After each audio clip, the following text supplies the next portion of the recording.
Залуу зохион бүтээгч нэвтрүүлэгт жил бүр идэвхтэй оролцдог Сэлэнг аймгийн зохион бүтээгчид араараасаа бэлтгэлээ хангасан байна. Залуучууд тайзны хойно байна. Гараад ирээрэй. Залуучуудаа. Миний санаа болохоор нэг нь болохоор урд нь орж байсан.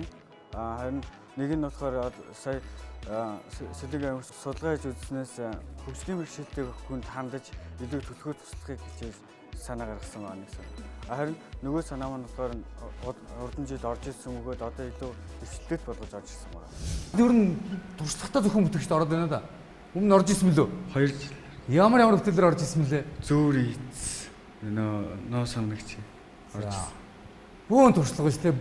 Бүтээл бол амар хамгаалах юм байна. Бүтээлийнхаа аюулгүй талаар тэгээд бас ямар нэгэн байдлаар хүний биед хоргоо байх талаар бодож үз. За тэгвэл тэр аюулгүй, хүний биед хороггүй, ээлтэй тэр бүтээлийг сонирхцгаая. 3 минутын хугацаа би амжилтсая. За манай энэ хүү бүтээл нь болохоор арц цуглаж байгаа. Энэ хүү бүтээл нь өмнө орж ирсэн бөгөөд одоо илүү боловсронгуй болж ирсэн байгаа. Энэ зурагчлаас харагдлаа болохоор ижээ коноп хийж гсэн байгаа. Энэ ямар очтой вэ гэхээр энэнийхээ ард магнетик жижиглэх байрлуулж гсэн байгаа. Яагаад тэр жижиглэхийг сонгоо гэхээр асалт нь илүү сайн учраас жижиглэхийг сонгож гсэн байгаа юм. Гол зүйл нь бол одоо энэ гурвалжийн терпизм маяг юм. Энэ нь болохоор дээр нь онгохоо байгаа болохоор дээшгээ агаар солбож өгч байгаа болохоор галаа хасаагаад болохоор ерөөдөө доор суураараа илүү халааж өгөх байгаа байхгүй. Тийм учраас арцаа хасаагаад илүү хялбар болгож өгч байгаа. Тэгээ гадуур нь тулга хийж гиснээр Монгол сэтгэлгээ дэмжиж өгөх гээд.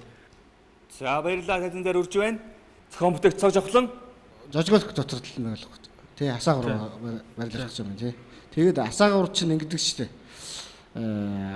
Хитрхи их удаан асуул яг дээдлэлт нь тэр бүгж төмөр тэр хайлаад тийшээ явцдаг тий. Нэгдүгürt. Хоёрдугаарт гэвэл арцаасаа явж байгаа тэр төмөр эсгүүч чинь төөнөд наач одоо ерөнхийдөө төмрөөр нь шүү дээ. Тэгэхээр наад төмөр чинь ерөнхийдөө яг тэр арцны чинь тэр одоо уугаад зогсож байгаа тэр хэсэг чинь маш хэмжээний дулаан ял гарвал. Тэгээд та нар наранд ийл тавиад орхичихсан жожголох дэлбэрдэг шүү дээ тийм ээ. Яг тэрнтэй ижилхэн аюул тарих вэ.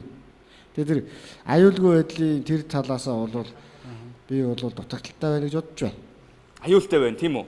Танихаар энэ аюултай бүтээл санаа дараагийн шатнд тэнцэх болов уу болов? Өмнөх бүтээлийнхаа сайжруулах гэж байгаа гэдэг зүйлээ бас нэг сайн гаргаж иж чадахгүй байх шиг миний зүгт ерөөсөө тийм давуу болж байгаа зүйл нь харагдахгүй байна л да. Ингээд гэрэл асч үнгээ гарна. Гэрэл аслаа. 2 улаан, 3 улаан аюултай байна залуучуудаа энэ жижиг хэмжээний төсрөх бөмбөг болох нь шүү дээ. Амжилтсая. Нота 3 дахь удаага оролцож байгаа юм чим 4 сайн мэдээж. Нэг баг хэдэн бүтээлд оролцож болох вэ? 2. Одоо шүүгчдийн темпэнд орж болохгүй байхгүй. Одоо тайм аут аваад өөрсдөө темпэнд болох шүү дээ. Манай багийн дараачийн бүтээл болохоор смарт удирдлага байгаа. Энэ ямар очтой вэ гэхээр төгслийн бэрхшээлтэй хүмүүс туслах зорилгоор хийсэн байгаа. Энэ болохоор ерөнхийдөө хүний аман дотор байрлах тийм жижиг хэмжээний удирдлага байгаа. Энэ яг очтой вэ гэхээр тэрэгцэг дээр мотор тавьж байгаа тухайн мотороо удирдах удирдлага. Энэ төвчлөр болохоор урагшаа хойшоо энэ болохоор асаах төвчлөр байгаа байхгүй. За баярлалаа. Доторх хийцэн нь юугаар яаж хийгдэх вэ? Энэ болохоор ерөөдөө болохоор манай багийн санаа болохоор ийм. Харин бид нар болохоор яг тэрийг болохоор инженертэй ярих багш. Хашаа ер нь судлах нь байна тийм. Ер нь судалж байгаа байхгүй. Эдгээр загсанд бол санаа төдий ажлын зураг гэж бодсон шүү дээ. Энэ хэр хэмжээтэй байх одоо энэ ам дотор байх та? Ерөөдөө урт нь 3 см өгнө. 3. За энэ 3. За нөгөөх нь Нэг яот шиг байх юм тий. 2 см. Янаач харах аюултай юм шүү. Яг үдэтгэж явал гэж хахуул баларх нь шүү. Яалтан шиг арай тийм том зүгээр тагнаад байрлах болохоор маш нарийнх нь Тэ бүр наачдгүй амар юм болох нь тий. Ам дотор нууц төхөөрөмжтэй.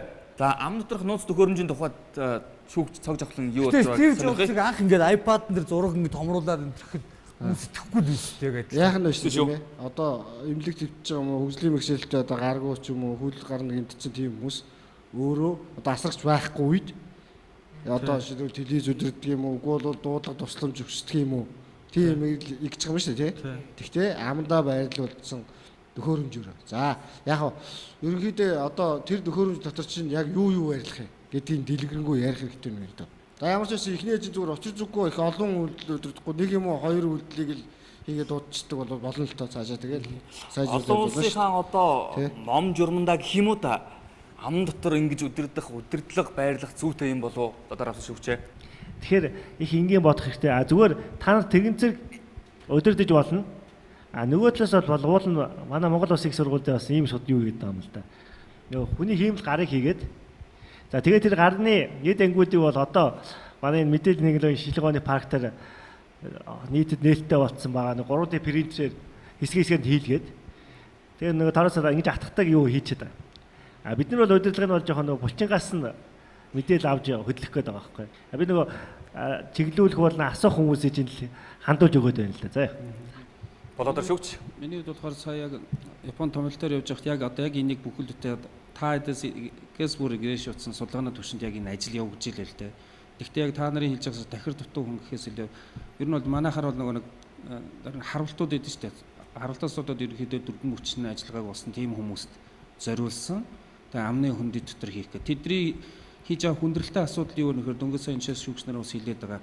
Материал ялангуяа. Тэр нь хүний энэ амны хөндөө гэдэг чинь бас их юу юм байна л да. Бас их зүгээр энэ агаард байгаагаас өөр орчин. Тэрэн дотор ажилладаг мэдрэгчүүд. Тэр материалын сонголт гэдэг бол нэлээд хүнд байна. Тэгээ материалын тэр зүгээр яг энэ бол тэр амны хөндөд ажиллах төхөөрөмжийн материалын судалгааны ажил гэдгээр бие даацсан тэгээ явж исэн л да. Аман дотроо байхын оронд амны ойролцоо байж байгаа. Тэгээд урагшаа хоошоо гэдэг энэ коноптой тэрийг тухайн үед нь Хүзүүнд бэлэгдсэн байна гэсэн үг нэгсэн доо. бэлэгдсэн. Тийм байвал илүү зохимжтой юм биш үү? Амандаа байна гэдэг чинь тэр доктор захилгаантай амиг үргэлж аман дотроо байлах бас эрүүл бодлоос ямар байдгийг байгаа тийм сайн биш л баг. Энгийн тийм үйлдэл учраас аяг хэцүү байдал тоо. энгийн үйлдэлөө шилжүүлсэн дээр баг. Тэгэхгүй яг амны хөндий тийм жижиг юу гэдэг та нар цагаа өөр юм зарцуулж магадгүй.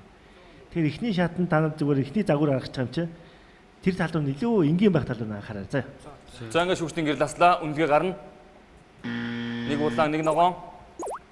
Хоёр ногоон. За их л хэцүү даалгавар авлаа да залуучуудаа. Амжилтсий.